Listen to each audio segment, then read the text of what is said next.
Hey, what's up guys? This is me Lovejeet Arora. स्वागत है आप सभी बच्चों का आज की इस क्लास के अंदर। तो आज हम उस बदले बदले सिलेबस की बात करते हैं जो कि एचटेट पीजीटी कंप्यूटर साइंस का सिलेबस है। तो यस, ये इसका नोटिफिकेशन है। ऑफ कोर्स आप लोगों ने मे भी हो सकता है बहुत सारे बच्चों ने भर दिए हों और बहुत सारे बच्चे हैं जो मे भी हो सकता है वेट कर रहे हों और अभी भरने वाले हों। ओके, सो सिलेबस में कुछ क्या काफ़ी सारे चेंजेस हैं जो देखने को मिले हैं इस बार। तो एक बार मैं आपको यहाँ पर लेकर के चलती हूँ कंप्यूटर साइंस के सिलेबस की तरफ। वैसे इसमें सारे सब्जेक्ट्स का सिलेबस आपका जो जनरल पेपर है तो उसका भी सिलेबस ऊपर मेंशन होगा, उसको आप बिल्कुल देख लेंगे। और अब हम अपने सिलेबस की तरफ चलते हैं जो कि कंप्यूटर साइंस का है। इसके लिए आपको एक एडवाइस करेंगे, वो ये कि आप 11th-12th की जो एनसीईआरटी है ना, आप उसको ज़रूर अच्छे ढंग से पढ़िए, क्योंकि अगर आप उसको अच्छे ढंग से पढ़ लेते हैं तो आपका आधे से ज़्यादा सिलेबस सुपर से डुपर तरीके से हो जाएगा। कंप्यूटर साइंस वाला जो हमारा सिलेबस है उसकी विंडो के ऊपर, ठीक है। तो चलिए इसको ढंग से बिल्कुल एकदम इत्मीनान से देखते हैं 2000 अभी जो 23 है भाई, इसमें क्या चेंजेस हैं जो हुए हैं सिलेबस के अंदर। ओके, देखिए कंप्यूटर साइंस, अब यहाँ पर ये जो ऊपर का पोर्शन है ये तो लगभग वही सा है कि भाई जो आपका पहले हुआ करता था, ठीक है। काफ़ी सारी ऐसी चीज़ें हैं जो पहले वाली रहने दी हैं और काफ़ी सारी ऐसी चीज़ें हैं जो हटा दी हैं और काफ़ी सारी ऐसी चीज़ें हैं जो नई ऐड करी हैं, ठीक है। अब देखो, अगर हम बिल्कुल शुरू से शुरू करें, ए सेक्शन के अंदर की बात करें तो इसमें क्या है, बेसिक्स ऑफ कंप्यूटर के बारे में ही बात हुई है, ठीक है। चाहे हम अपने सीपीयू, एएलयू, सीयू या input output devices, hardware, software इनकी बात करें। फिर उसके बाद में आपकी मेमोरी हो गई, है ना। देन आपको high level machine level languages, मतलब इनका एकदम बेसिक आपको एक जो है आपको पढ़ना है। उसके बाद architecture and the characteristics of micro processor, फिर एनकोडिंग स्कीम, ये आप लोगों का केंद्रीय विद्यालय का जो सिलेबस था या जो ईएमआरएस का भी सिलेबस चल रहा है उसके अंदर भी सेम टू सेम आपके पास ये सारी चीज़ें हैं। आपको 11th-12th की एनसीईआरटी से बाहर जाने की ज़रूरत ही नहीं, आप वहाँ से उठाइए बुक्स और पढ़िए। ये तो खैर 11th का सिलेबस आपके पास दे रखा है ऊपर ऊपर का, sky, Unicode, number system. Okay, फिर आते हैं जी कंप्यूटर सॉफ्टवेयर के ऊपर। फिर उसमें ये सारी, ऐसा नहीं है देखो जैसे रिसाइकिल बिन हो गया, या इसको शुरू से भी देखें, सिस्टम सॉफ्टवेयर, ऑपरेटिंग सिस्टम, ये सारी चीज़ें इसके अंदर पढ़नी है। फिर एप्लीकेशन सॉफ्टवेयर, यानी कि सॉफ्टवेयर का पूरा हमें सारी चीज़ें इसके अंदर देख लेनी है कंप्यूटर सॉफ्टवेयर के अंदर, है ना। डिवाइस ड्राइवर हो गया, माइक्रोसॉफ्ट विंडो के जो छोटे मोटे टूल्स हैं जैसे कि task bar, icon and recycle bin, इन सबको आप देखते हुए बैकग्राउंड कैसे चेंज करते हैं, cut, copy, paste, shortcut keys, ये सारी चीज़ें आप देख लेना। उसके बाद में हम आते हैं एक ऐसे सॉफ्टवेयर पर जो कि हमारा है माइक्रोसॉफ्ट वर्ड, और फिर एमएस एक्सेल भी है जो इसके अंदर दे रखा है, और ये बहुत डीपली नहीं दे रखे हैं। अगर हमें थोड़ी बहुत चीज़ें इसके अंदर पता है जैसे शॉर्टकट कीज वगैरह, और हमने थोड़ा बहुत भी काम कर रखा है जैसे हेडर फुटर हो गया, अलाइनमेंट, इंडेंटेशन क्या है, इंटेंट क्या है, सिंबल, शेप कैसे हम सेट करते हैं, पेज का सेटअप, ठीक है। तो वो सारे बेसिक जितने भी चीज़ें हैं वो इसी के अंदर हैं। देन एमएस एक्सेल का ही सारा का सारा बेसिक है, इसके सारे के सारे फंक्शंस हो गए, चार्ट वार्ट हो गया कि कैसे हम डेट, टाइम, ठीक है, एक्टिव सेल किसे बोलते हैं, वर्कबुक, ये सारी चीज़ें एमएस एक्सेल की, ठीक है। फिर पावर पॉइंट भी इसके अंदर है, ठीक है। ओके, पावर पॉइंट का भी उतना सा हिस्सा ही है जितना आपको एमएस एक्सेल और एमएस वर्ड का इसमें दे रखा है, यानी कि बिल्कुल बेसिक। हेडर फुटर से लेकर के slide, number, animation, sound effect, ये सारी चीज़ें आप अगर आपने बेसिक भी कर रखा है ना, आपको हमने बेसिक में भी, अगर आपने पीपीटी या आपने वर्ड में भी कभी काम किया है या एक्सेल में भी, तो वो सिर्फ बेसिक है। आपको थोड़ा इसको अंदर जा करके थोड़ा सा रिवाइज करने की ज़रूरत है, आप बाकी चीज़ें आपकी हो जाएंगी। तो ये जो ए सेक्शन है ना, अगर मैं इसकी एक समरी निकालूं और एक पढ़ने के तौर पर एज ए कैंडिडेट अगर मैं इसको देखूं, तो ये इसमें ज़्यादा टाइम नहीं लगेगा, क्योंकि आपको बहुत ज़्यादा डीप में नहीं जाने के लिए बोला है। आपको सिर्फ ऊपर ऊपर से चीज़ें यहाँ पर देखनी है कि मुझे ध्यान रहे, ठीक है। ओके, अब आते हैं नेक्स्ट वाले सेक्शन के ऊपर। उसमें आपको problem solving and software engineering, SDLC and testing, तो यहाँ पर आपको थोड़ा सा थ्योरी के अंदर जाने को है जो होगा, लेकिन ये सारी चीज़ें ना हम लोग अपने मास्टर्स के अंदर पढ़ चुके होते हैं। जैसे अगर हम बात करें एसडीएलसी की, बिल्कुल हम लोग इसको पढ़ चुके हैं। देन डिज़ाइन से लेकर के एल्गोरिदम, फ्लो चार्ट, ठीक है, प्रोग्रामिंग और उसके कंसेप्ट, बिल्कुल एकदम थ्योरी वाला सा पोर्शन है, ठीक है। अगर हमने थोड़ा बहुत भी पढ़ा तो चीज़ें हो जाएंगी।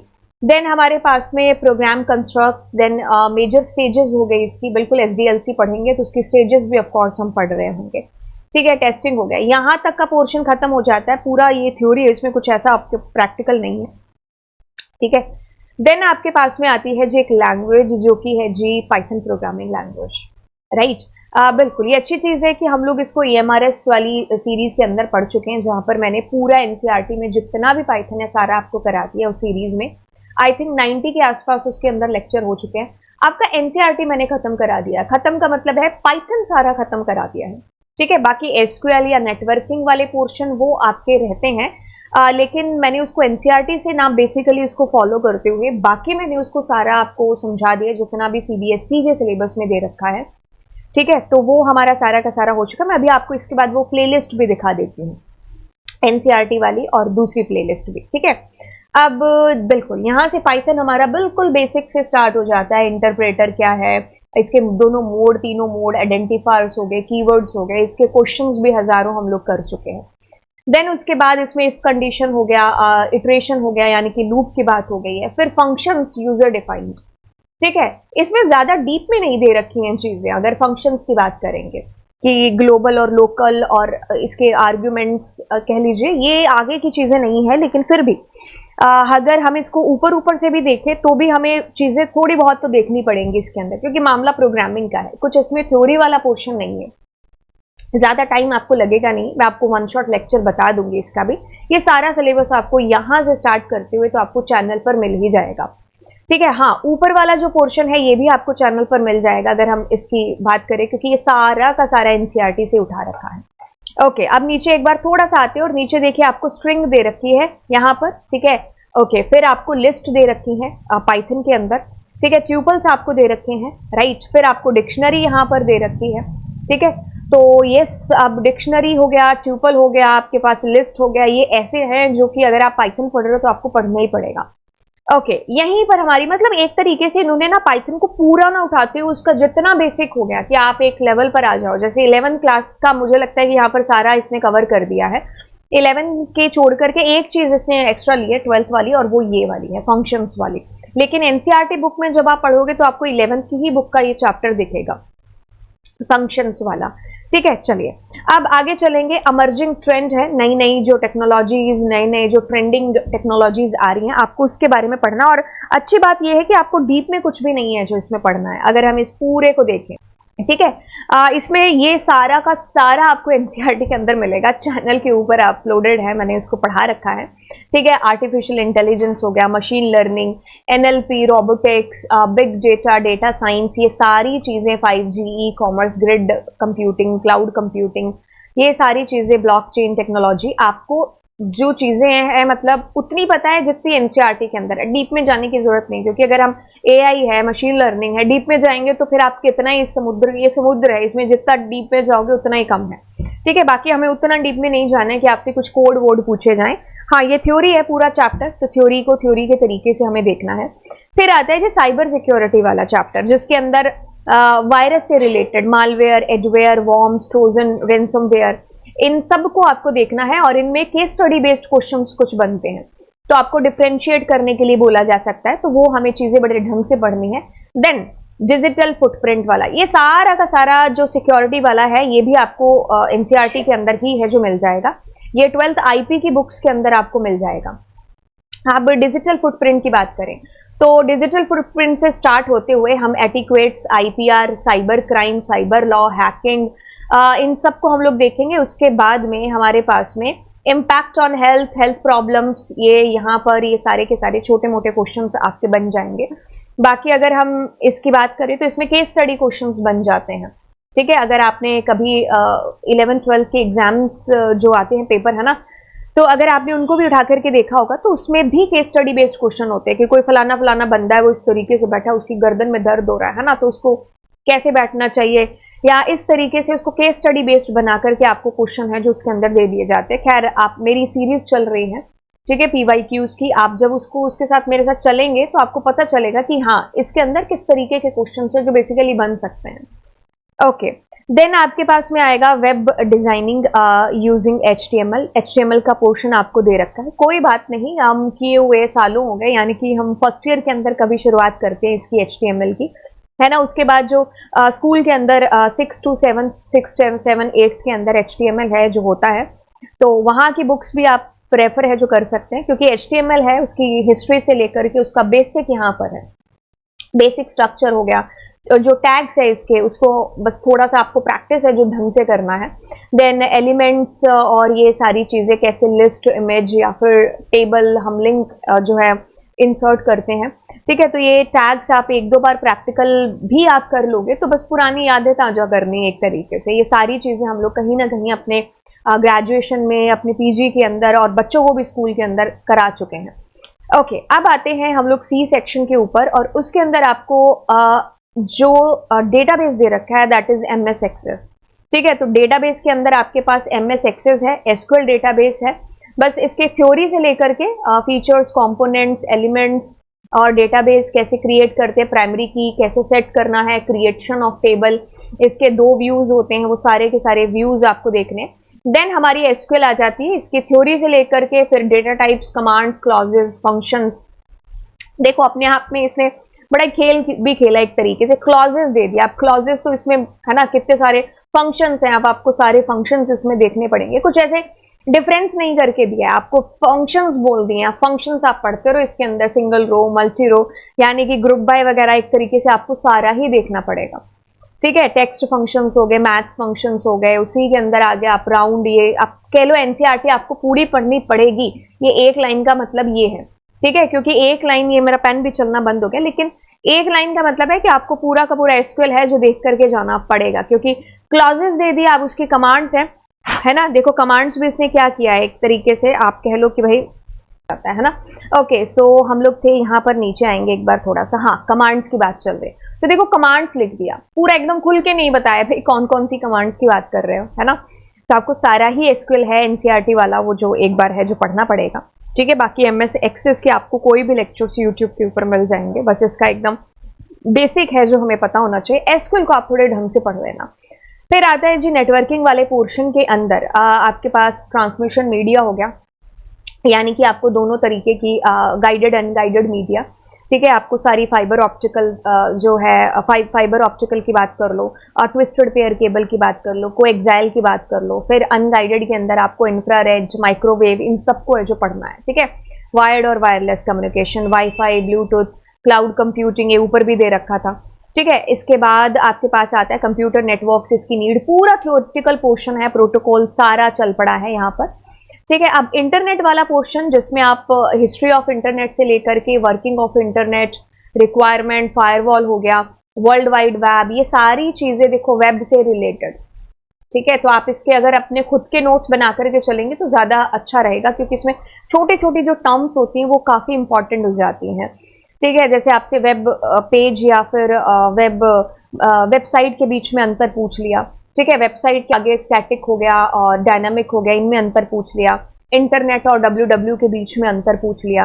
तो ये सारी चीजें आप इनको पढ़ोगे, लेकिन आप अपने खुद के नोट्स बना करके चलोगे तो आप डिफरेंस क्रिएट कर पाओगे एग्जाम में अपने माइंड के अंदर। ओके, देन आपके पास प्रोटोकॉल्स हैं, ये सारे प्रोटोकॉल्स आप पढ़ रहे होंगे, ठीक है। सब कुछ आपको NCERT के अंदर मिलेगा। देन आप हमारी C++ लैंग्वेज है जो आती है, ठीक है। इसके ऊप्स के concept, object, classes, encapsulation, reusability, polymorphism, overloading, सारी चीजें आप करते हुए इसके डेटा टाइप्स, लूप्स की बात करेंगे। एरे इसमें दे रखा है 1 डायमेंशनल, 2 डायमेंशनल, ठीक है। देन क्लासेस और ऑब्जेक्ट्स का कंसेप्ट है इसके अंदर, ठीक है। एक तरीके से C की भी जो छाप है वो यहाँ पर छोड़ रखी है, उतनी जितनी पाइथन की छोड़ रखी है। तो बेसिक्स ऑफ C++ आप कह सकते हो कि आपको पता हुआ होना चाहिए, ठीक है। फिर देखो फ्रेंड फंक्शन हो गया, कंस्ट्रक्टर, डिस्ट्रक्टर, ये सारी चीजें आप पढ़ते हुए देन हम लोग नीचे आएंगे, अब बस खत्म होने वाला है। फिर इनहेरिटेंस का पूरा एकदम चैप्टर यहाँ पर ला करके इसने जो है रख दिया है। डेटा स्ट्रक्चर भी आपको दे दिया बीच में, और कह दिया कि भाई पुश, पॉप, लीनियर क्यू हो गया, इंसर्शन, डिलीशन, येस, एरेज, ठीक है। अब सब्जेक्ट रिलेटेड जो पैडागोजी के क्वेश्चंस बनते हैं बस वो इसके अंदर आएंगे। बाकी देखिए अगर हम एक समरी निकालें ओवरऑल, तो चीजों के नाम लिख दिए, लेकिन कितना डीप के अंदर है वो हमें PYQ से भी चीज़ें पता चलेंगी, है ना। जैसे कमांड्स दे दिया, जैसे यहाँ पर स्टैक है या लीनियर क्यू है जो दे दिया, है ना, उसके अंदर इंसर्शन और डिलीशन है। देखो चीज़ें आपको है, आपको टाइम लगा करके पढ़ना पड़ेगा इनको, ठीक है। अब आप क्या करिए, आप एक तरीके से प्लान बना करके यहाँ पर चीज़ें करिए। कैसे प्लान, किस तरीके से, देखो अगर हम इस पूरे सेक्शन की एक समरी बना करके चलते हैं, अगर सेक्शन ए की बात करें उसमें ज्यादा कुछ नहीं है, हमारा बेसिक्स है, यहाँ पर जितना है बेसिक्स ये सारा आपको एनसीईआरटी से मिलेगा। लेकिन इसमें से अगर मैं एक्सक्लूड कर दूं MS वर्ड, MS एक्सेल और पावर पॉइंट को, ये आपको एनसीईआरटी से नहीं मिलेगा, ठीक है। ये पोर्शन तो मेरे ख्याल से अगर मैं कंक्लूजन निकाल करके अगर मैं कहूँ कि मुझे अगर इस पोर्शन को पढ़ना है तो ये है कि भाई मेरे पास्ट एक्सपीरियंस में मैंने कितना इसके ऊपर प्रैक्टिकल किया है, ठीक है। तो एक वही चीज है जो मेरे को अभी आप कह लो कि भाई बचा सकती है, ठीक है।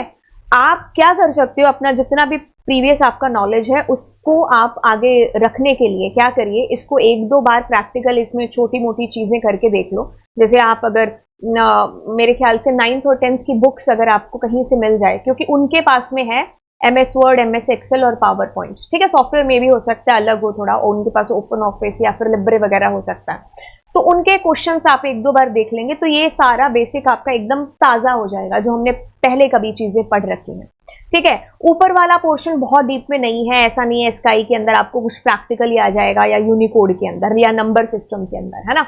ये चीजें हमने कहीं ना कहीं पास्ट किसी ना किसी एग्जाम के अंदर पढ़ी हैं, बस आपको एक बार इनको दोहराना है, ज्यादा टाइम इसके अंदर स्पेंड नहीं करना है पूरे ए सेक्शन में।